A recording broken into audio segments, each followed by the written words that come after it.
Hi, I'm Noah, 33, and the day my wife confessed her darkest secrets, thought I couldn't understand a word of it. Aki and I had been married for 3 years. She was the calm to my chaos, a translator for an international tech company, fluent in 3 languages, and somehow patient enough to marry a guy who once set a microwave on fire reheating pizza. When she told me she was pregnant, I thought my life had finally found its rhythm.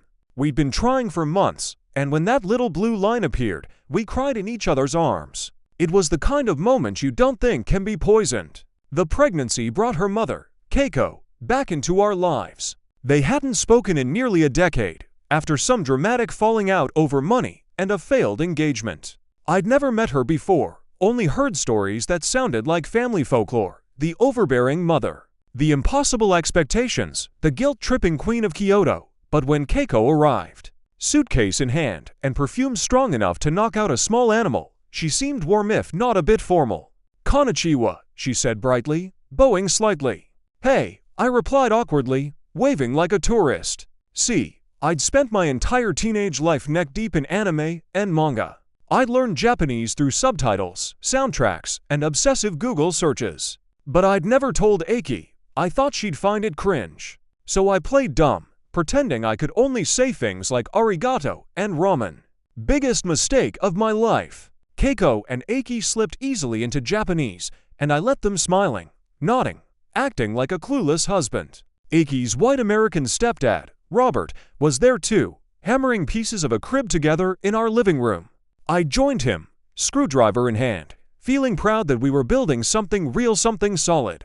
Until I heard it. From the kitchen came a burst of Japanese that made my stomach drop. "Matt, no," her mother asked. "What will you do when he finds out it's Matt's baby?" My hand froze mid-screw. Then Aki's voice light, careless. "Kira ba kara kara. He doesn't know. He's an idiot." I nearly stripped the screw clean. "You okay there, Noah?" Robert asked. I forced a shaky laugh. "Just emotional, you know. Thinking about becoming a dad." From the kitchen came a giggle, then her mother's voice again, dripping with mockery. "Kawaizu any. Poor thing." They laughed. And I smiled, because right then, something inside me shifted. I wasn't the clueless husband anymore. I was the quiet listener, the collector, the man who would let them dig their own graves. That night, while Aki slept beside me, I stared at the ceiling and whispered in Japanese language she thought I didn't know. "Anata Washington Jishin o Horu. You're burying yourself." I wasn't angry. Not yet, just cold, focused. I knew what I had to do. Tomorrow, I'd start pretending. Tomorrow, I'd start watching. Tomorrow, the game would begin. The next morning, I played my role perfectly. Breakfast, eggs, toast, fake smile. She kissed my cheek, said she was going grocery shopping, and I pretended to check emails while actually staring at her reflection in the black screen of my laptop. She looked so normal, humming, tying her hair back, texting someone with that secretive half-smile I used to think was just cute. I wasn't sure if the baby was mine, but I was sure of one thing: she'd made a fool out of the wrong guy. I started small. I accidentally left my laptop open to baby name websites. I let her and Keiko see me reading What to Expect When You're Expecting. I even cried on purpose over a diaper commercial. The more naive I acted, the safer they felt. And the freer they spoke. Keiko began visiting daily, helping with meals, bringing vitamins, talking to Aki in that fast, familiar Japanese rhythm. I cooked quietly in the kitchen, nodding along, pretending not to understand as they strategized right under my nose. "Matt doesn't want contact," Keiko said once. "Keep Noah close. He's stable." Aki's voice softened. "He's good to me." "Good," her mother said sharply. "Then stay quiet. Don't ruin it." That night, I stared at Aki as she brushed her teeth, humming softly to herself. She had no idea I knew every word. She turned to me, smiling with toothpaste foam on her lip. "What are you looking at?" "You," I said simply. "You look happy." She laughed, wiping her mouth. "I am happy." I kissed her forehead. "Me too." Inside, I was counting steps one by one toward the moment she'd hang herself with her own lies. A few days later, I tested the waters. We were watching an anime I used to love, something goofy and nostalgic. A character made a pun in Japanese, one of those jokes that never really translates right, and I laughed before I could stop myself. The subtitle said something completely different. Aki froze. Why did you laugh? My heart slammed against my ribs. Oh, I stammered, just the physical comedy. The way he fell, she stared for a second too long. Then she smiled tight, suspicious. Huh, you always say you don't get the jokes, I shrug. Guess I'm learning. Later that night, I heard her whispering to her mom on the phone. Sore Washington hen. That was weird. Her mother murmured something back, something cautious. I lay there in the dark, smiling. They were starting to feel it. That creeping edge of fear that maybe, just maybe, I wasn't as stupid as they thought. Good, fear makes people sloppy. And I was about to give them all the rope they needed. 3 weeks later, the stage was set. Aki's mother had practically moved in by Fench, called it helping, but it felt more like surveillance. I played the obedient husband, thanking her for the soup, the advice, the unsolicited fixes to my cooking. Every night they'd chat in Japanese over tea, voices lilting and confident, certain I couldn't understand a word. They didn't know I was recording everything. I'd bought a tiny voice recorder online and hidden it inside the fake bamboo plant on the kitchen counter. It caught hours of conversation, gossip, laughter, their running joke about how I was financially ideal. 15,000, Keiko said one night. He got a bonus. I heard chopsticks clink. Aki laughed softly. We can get more. He's obsessed with providing. That was the first moment my blood truly went cold. They weren't just deceiving me, they were strategizing me. So, I pushed back. That Friday, I came home from work with a grin and an announcement. Honey, I said, loud enough for her mother to hear. My boss is giving me a $15,000 bonus because of the baby. Aki's eyes widened. Really? Yeah, I said. Guess being a soon-to-be dad has perks. Her mother looked up from her tea. Subarashi. Wonderful news. Later, from the recorder, I heard the follow-up in Japanese. Jeigo $10. Motto hikiraseru. We can pull more from him. I smiled listening to it, not because it was funny, but because I could practically hear them laying the trap I was already inside. That weekend, Aki quit her job. Just like that. No discussion, no warning. She sent her boss a scathing email about sexism and toxic culture, then showed me the message proudly. Good for you, I said, pretending to beam. You deserve peace before the baby. She wrapped her arms around me, thanking me for being so supportive. And as she held me, my eyes landed on her phone screen, open to a text from Matt. Just a single message. Matt, can we talk? It took everything in me not to react. That night, when she fell asleep, I quietly slid her phone from the nightstand and forwarded the message to my own number. Then I sent a single reply from her phone. Me as Aki, not now. He doesn't suspect anything. The next morning, I woke up early, made pancakes, and kissed her forehead. Inside, though, I wasn't a husband anymore. I was an investigator waiting for his first confession. And by the end of that week, I'd have it. It happened on a Thursday night, quiet, ordinary, like betrayal always is. Maria turned out to be the kind of woman who didn't waste words. Mid-50s, sharp bob haircut, voice like she'd seen it all and still had invoices to send. Her office sat between a tax prep place and a nail salon, which somehow made her even more credible. I laid everything out, the recordings, the screenshots, the investigator's report, the money transfer. She listened, pen scratching across a legal pad while I translated the key Japanese lines. When I got to the part about Aki and her mom laughing over how I'd sign anything, Maria raised an eyebrow. She's confident, she said dryly. That helps us. I asked. Maria tapped her pen.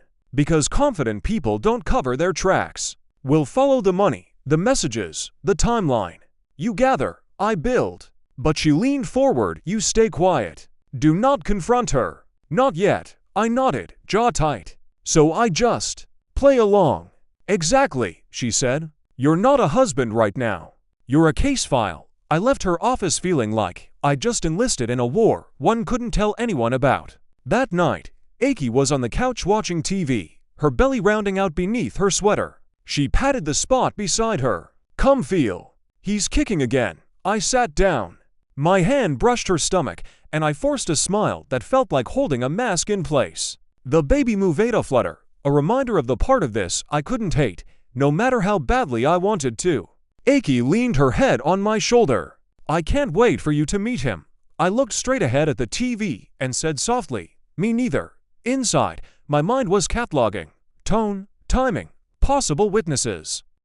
Later that week, I started feeding her little lies, just to see how far she'd go.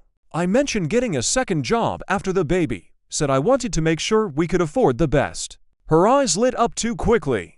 That's so thoughtful, honey. Maybe I can finally relax. Yeah, I thought. You're going to relax, all right?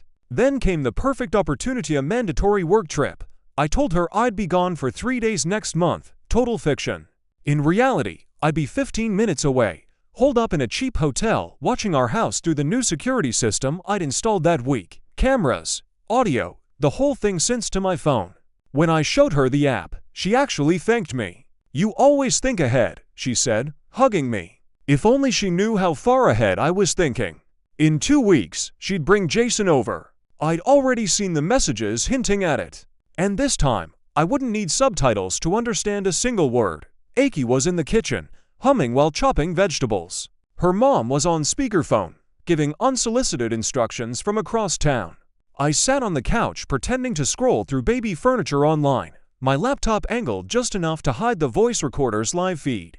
That day, I'd already gotten a message from the private investigator I'd heard, a guy named Trent, who looked like he belonged in a country song, not an office. He'd found Nat, real name, real address, and one crucial piece of information, a $5,000 transfer from his account to Aki's about 6 months ago. Memo line, for peace of mind, peace of mind. That night, Aki's mother's voice crackled through the speaker. He doesn't know. Aki laughed lightly. Of course not. He's clueless. If he ever found out, I'd just cry. Works every time. I kept scrolling, pretending to read a review about car seats. Her mother's voice dropped lower. You must make sure he signs the birth certificate. Once that's done, everything is yours. I froze. It wasn't just a lie anymore, it was a plan. A calculated, documented, financial hit job wrapped in a nursery mobile and pastel wallpaper. The rage came in waves. First cold, then hot, then oddly still. Like my body was trying to decide whether to scream or faint. Instead, I smiled. Dinner smells great, I called out. She smiled back. Thanks, babe. Later, while she showered, I emailed the new evidencetrance report, screenshots of her messagesto, a lawyer named Maria Whitaker, a specialist in family law and paternity cases. Her website tagline said, I don't do revenge. I do protection. That line stuck with me. When Aki came to bed, she curled up beside me, murmuring something about the baby kicking. I placed my hand on her belly, feeling the faint thump beneath her skin. It should have been the most intimate moment of our lives. Instead, it felt like holding proof of a crime. She whispered, you'll be such a good dad. And I whispered back, I'll always take care of what's mine. She smiled, eyes closed, completely unaware of the storm already gathering around her. I stared into the dark ceiling and made myself a promise. No yelling, no chaos, no revenge tantrum. I'd destroy her quietly. With evidence, not emotion. With truth, not rage. Because nothing cuts deeper than calm. Maria turned out to be the kind of woman who didn't waste words. Mid-50s, sharp bob haircut, voice like she'd seen it all, and still had invoices to send. Her office sat between a tax prep place and a nail salon, which somehow made her even more credible. I laid everything out, the recordings, the screenshots, the investigator's report, the money transfer. She listened, pen scratching across a legal pad, while I translated the key Japanese lines. When I got to the part about Aki and her mom laughing over how I'd sign anything, Maria raised an eyebrow. She's confident, she said dryly. That helps us, helps us. I asked. Maria tapped her pen. Because confident people don't cover their tracks. We'll follow the money, the messages, the timeline. You gather, I build. But she leaned forward. You stay quiet. Do not confront her. Not yet. I nodded, jaw tight. So I just play along.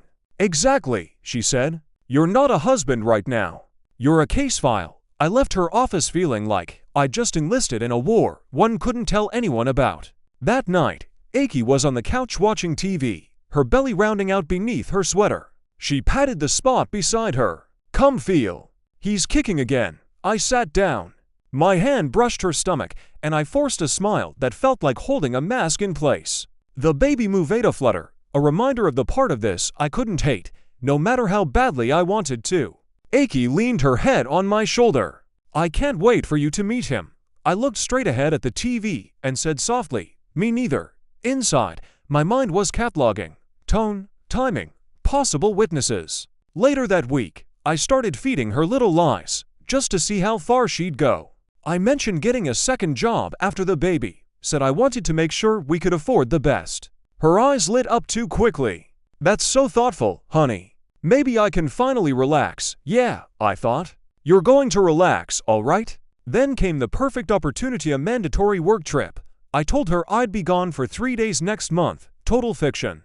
In reality, I'd be 15 minutes away, holed up in a cheap hotel, watching our house through the new security system I'd installed that week. Cameras, audio, the whole thing synced to my phone.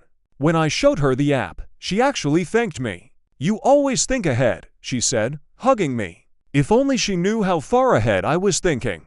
In 2 weeks, she'd bring Jason over. I'd already seen the messages hinting at it. And this time, I wouldn't need subtitles to understand a single word. The day of the work trip, she kissed me goodbye like nothing was wrong. Drive safe, she said, eyes soft, hand resting on her stomach. Always do, I told her, and forced myself not to flinch when she smiled. I watched her from the car mirror as I pulled out of the driveway, her figure small in the morning light, waving until I turned the corner. Then I drove 15 minutes away to a mid-range hotel off Route 18, the kind with vending machines that only accept quarters and carpets that smell like detergent and ghosts of cigarettes. Room 207. A desk, a lamp, a bed I wouldn't sleep in. I set up my laptop, connected to the house cameras, and waited. The feeds flickered on kitchen, living room, hallway, and one outside the front door. The house looked peaceful, ordinary, but it was about to become a crime scene. For the first few hours, nothing happened. Aki moved through the rooms like any expectant wife eats cereal, folded baby clothes, scrolled on her phone. I almost started to wonder if I was losing my mind. Then at 7:03 p.m., the doorbell camera lit up. Jason, he was younger than I expected. Athletic, cocky, holding a bag of takeout and a bottle of wine. My jaw clenched as Aki opened the door. She didn't hesitate, didn't even glance around. Just kissed him right there on the threshold, slow, familiar. I felt something in me shatter bit. I didn't move, didn't breathe. I had my phone recording, every second of it. They ate dinner on the couch, laughing like they owned the place, my place. Jason's hand kept finding her belly, rubbing it like some kind of twisted claim. They talked, kissed, watched a movie. Eventually, they disappeared down the hallway toward the bedroom. I stopped the feed. I didn't need to see more. I walked out into the cold night air behind the hotel and just stood there, shaking. Not crying, just shaking, like my body was trying to exorcise something it couldn't name. A truck rumbled past on the highway. Somewhere behind me, someone slammed a door. The world kept going like nothing monumental had happened. After a while, I went back inside, uploaded the footage to a cloud account, labeled every file, and emailed Maria the timestamps. She called 10 minutes later. You did good, she said quietly. This is enough. Enough for what? I asked, my voice dull. For you to stop pretending, she said. I closed my eyes, letting the words sink in. For months, I'd been living two lives, husband and hunter. One of them had to die. When I hung up, I stared at the muted laptop screen, the frozen image of Aki laughing on my couch. I whispered to the empty room, you wanted a performance. Well, the show's almost over. Tomorrow, I'd go home. Tomorrow, I'd play one last scene. Coming home felt like walking into a play that had gone on too long. The house smelled of slow-cooked sauce and lavender detergent, the crib finally assembled in the corner like stage scenery. I parked, walked up the path, and for the first time in months the little domestic details struck me. The crooked family photo frame on the hallway table. The tiny socks pinned on a string by the window. A sticky note on the fridge with a list of things to bring to hospital. Each was a prop in their performance, but props can be evidence too. I walked in smiling, because smiling had become my uniform. Aki looked smaller than in the webcam, softer, thinner around the face, eyes shadowed by sleepless nights. When she saw me, something like relief flooded her. You're back, she said, voice a little brittle. She came over and hugged me, and for a second the habit of returning affection almost made me stumble. My hand landed on her back like a practiced move. "I missed you," she murmured. I replied with the same old safe line, "Missed you too." Inside, the recording from 2 nights ago played in a loop. I could still see Jason's hand on her belly. I could still hear them laugh. That evening, Robert came over. He brought over a pie and stories about lawnmowers and a plan for building a little stool for the baby's room. He was glowing grandfather glow and naive in the sweetest way. I listened, caught at moments where I wanted to bend space and not say anything, where the weight of what I knew felt like a thing I should carve out of my chest and hand to someone. But Maria's voice was in my head, no theatrics. Build the case. So I smiled and helped Robert hold the measuring tape while he enthused about names. He kept using words like our boy, and I felt like a fraud who had cheated himself out of his own life. That night I went to sleep on the couch for the credibility of absence, a line Wallace insisted upon for optics if anyone asked why I'd left our bedroom. I slept fitfully with the security footage backing up in my head like a bad screensaver. At 2 a.m., the house shifted. Aki woke up groaning, then later called for me. The contractions started earlier than the due date. The baby had plans of his own. The hospital drive was a blur of practiced calm. I packed the bag I'd actually rehearsed carrying. Drove like I was a man who listened to podcasts about mindful breathing. And held her hand through the contractions like a man who'd attended one prenatal class and memorized the breathing rhythm. In between breaths, she whispered things like "I'm so sorry," and "I didn't mean for this," and the umbrellas of self-control I'd built up for months trembled. For a flash, everything became intimate and human. The nurse's efficient kindness. The fluorescent consolation of hospital corridors. Robert's eyes wet as he hovered in the doorway, like a proud, broken spectator. When the nurse brought the birth certificate forms, my entire body went cold in a way that had nothing to do with the hospital AC. People say the moment of truth is loud and cinematic. It wasn't. It was a clipped little exchange with nurse's professional voice. "We'll have you sign here if you'd like to be listed as the father." The yellowed clipboard, the ballpoint pen rolling away. Every second stretched. I asked instead, in the calmest voice I could manufacture, if paternity testing was possible. The nurse's brow puckered at the odd timing of the question, but she obliged. Yes, there was a protocol, and yes, they offered expedited results. I asked for the fastest. I signed necessary consent forms for testing like a man doing taxes, methodical, but hollow. And then I did something that surprised even me. I told them, straight-faced, in fluent Japanese, that I wanted the results and that I would not sign any paternity acknowledgement until the results were returned. The room went still. Aki went white. Her mother's hands clenched the bedrail like a catcher's mitt. For months I'd hidden the language that had once made me embarrassed. In 11 syllables, I turned that embarrassment into leverage. The nurses shuffled, the machine hummed, and life, under fluorescent lights, became administrative. The next 48 hours were a catapult of waiting and paperwork. Wallace filed the separation and the temporary orders, as Maria predicted. I moved out of the house into a small apartment, the kind with a linoleum kitchen and a mail slot that never ate your packages. It felt absurdly tidy, like someone had already packed up the version of my life I used to live. Car keys in a bowl, a rice cooker, a stack of the files Maria and Wallace had organized with tabs. I told myself I was relieved, but relief was a compound thing. Relief at safety, grief for the life evaporated, and an anger that sometimes rose like heat. People asked me what I wanted. At therapy, Dara asked, as she always did, "What is the outcome that would actually heal you?" I thought I wanted to humiliate the family, to show them the scope of their deceit in a courtroom or on someone's phone screen where the shame would be visible. But under her quiet questioning, I found something else. I wanted freedom. Freedom from responsibility for a child that wasn't mine. Freedom from being a mark in someone else's plan. Freedom from pretending. That was the axis I set my legal strategy around. Then the lab email came. It landed like an avalanche in a mailbox, the results file attached, subject line clinical, the text denser and smaller than I wanted. I clicked. The document read like a foreign language until my eyes landed on the phrase that made the rest of it irrelevant, probability of paternity 0.00%. It was scientific and merciless. I sat down in the rental car I'd taken to the lab and laughed aloud, a single breathy sound that blurred into a sob. Then I did what Maria had said, file. Filing set the machine in motion. A process server came to Aki's mother's house. The paperwork was served. The town was suddenly full of legalese and small appointed dates. People I'd known for years looked at me differently from those who knew nothing, suspicion from those who sensed a story but couldn't place the facts. Robert called, and I told him the bare truth. The tests say he is not the biological grandfather. Matt is implicated, and I filed. He sounded like a man 12 years older. He thanked me and begged me not to make it worse, which felt like being asked to step lightly on someone else's wound while you held the scalpel. Facing Aki in person after that was like confronting a ghost that remembered how to smile. She asked for a meeting in the neutral bleakness of a coffee shop. She arrived small and tremulous. For a long while she didn't speak. Then she offered apologies in a string, some earnest, some instinctive, some shaped like bargaining.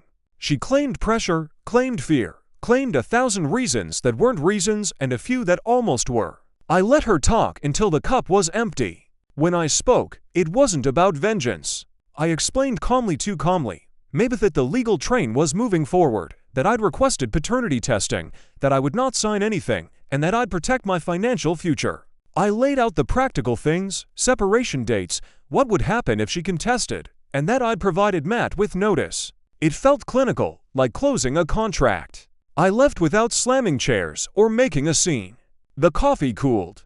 Her shoulders convulsed in a sob that felt like release and also like surrender. Afterwards, the public part of the story was quiet. There was no viral post, no courtroom spectaculogist forms, a temporary order, appointments with paralegals. In the private hours, I grieved things that had nothing to do with law, the way she used to laugh at the same dumb sitcom jokes. The afternoons we'd spend assembling furniture and pretending we were domestic gods. The future I'd rehearsed in my head that no longer belonged to me. But the legal scaffolding held, and every spreadsheet entry, every bank screenshot, every time-stamped recording Maria had archived felt like a rung on a ladder I was climbing out on. I started to rebuild slowly. I enrolled in a community Japanese class this time openly, this time because I wanted to, not because I was hiding it. I met Robert for coffee, to men resuturing their lives with quiet conversation and blunt honesty. Some days felt like a victory, and some days felt like a defeat. But underneath everything there was clarity. I'd reclaimed agency. I'd converted humiliation into strategy, and then into a clean break. There is a peculiar kind of grief that looks a lot like relief. I lived with both. And as the court dates approached, as the custody and financial hearings took their bureaucratic steps, I realized the final act was still unwritten. The baby innocent, blinking, remained at the center of this orbit. The part I'd always feared when the medical forms, the legal forms, and the human forms all colored was not violent. It was administrative, precise, painful in its ordinary way. That's the thing people never tell you. The worst betrayals are often not loud. They are precise. They are spreadsheets and signatures and stamps. They are the steady, small things that, when arranged, make a life unrecognizable. Tomorrow would be the last hearing before the temporary orders. Tomorrow I'd meet Wallace to sign final motions. Tomorrow, I'd have to make some choices about what to keep and what to let go. But tonight, for the first time in months, I slept without a recording device in my shirt pocket. I slept with my phone off and the apartment lamps dimmed. It didn't feel like victory. It felt like a momentary truce with myself. The last hearing came on a gray Tuesday. I sat beside Wallace in the quiet courtroom, a place that smelled faintly of dust and patience. Across the aisle, Aki sat flanked by her attorney and her mother, eyes fixed on the floor. The judge reviewed the case, asked routine questions, and confirmed what the lab report had already written in scientific ink. I was not the father. The words landed without Germano gasp, no gavel slam, just an official acknowledgement of the truth I'd been carrying for months. The judge signed the temporary orders, and it was over in 15 minutes. Walking out into the parking lot, the air felt new, almost thin. Wallace clapped my shoulder and said, "You handled it right. It wasn't comfort, but it was closure." Over the next weeks, I moved through life quietly. I gave the house to the bank, sold what I didn't need, and built a small, uncluttered apartment near the edge of town. I worked, I slept, I saw Dara twice a week until my words stopped catching in my throat. She helped me map a future that wasn't built around suspicion or revenge. Some days I still woke up angry, but anger became a visitor instead of a tenant. Robert called once a week. Sometimes we talked about nothing baseable, books, the weather. Once, he asked if I wanted a photo of the baby. I said maybe later, and he didn't press. I think he understood that grief takes its own routes. By spring, the divorce was finalized. My name was clean on every document. My finances intact. Aki had moved out of state, closer to her mother, and from what Maria said through the grapevine, Matt had reluctantly stepped into fatherhood. I didn't want updates. I wanted silence, and for once, I got it. On the anniversary of our wedding, I did something small and strange. I cooked ramen from scratch. I poured myself a beer, put on an old anime I hadn't watched in years, and laughed at the jokes without worrying about who understood them. I was fluent again in Japanese, yes, but more importantly, in myself. People think closure comes with grand gestures or apologies. Mine came in paperwork, therapy notes, and the quiet understanding that not every story ends with forgiveness. Some just end. So that's how it went. I learned the language of betrayal and the grammar of letting go. I learned that silence can be armor, and truth, when spoken plainly, doesn't need to shout. And now, for the first time in years, my life is quiet enough to hear myself breathe.